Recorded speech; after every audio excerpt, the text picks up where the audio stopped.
Hi everyone, sorry about the previous live. I hope I fixed the issue now. I am here at the Tiny Homes Expo at the World Market Center. This is something that I've never experienced before. Look at this. I am standing in a bedroom. It's got a full-size bed, a closet, everything that you'll need. I'm gonna take a tour around this tiny home that I'm in right now. Let me fix it. All right, look at this. You got your living room. Got a makeshift fireplace, a TV. No bed, there's a bed. Okay. Look. Looking for a bed over there. It must be the couch. Oh man, was my reaction too. All right, your kitchen, full-size oven.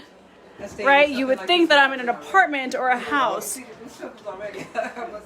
This fridge is fully working.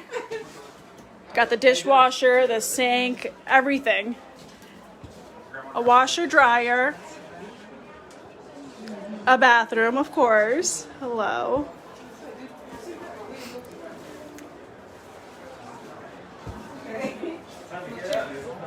Pretty cool, right? So the Tiny Homes Expo has a bunch of designs, even like container style stuff that you would find.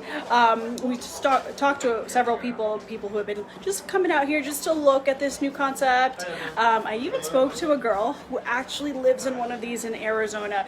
She tells me that she doesn't feel like she's lacking anything. In fact, it's saving her money. I think a lot of people, when we live in a big house, we don't realize that we just have a lot of like extra space around that we don't use. So why not downsize? And then it kind of helps your pocket as well.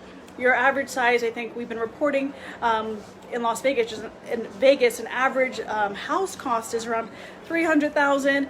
One of these right now, I was told, starts at like 80 grand. So not too bad of a deal. We'll be hanging out here for a little bit, but I'll have the full story coming up tonight at 6 o'clock. Bye.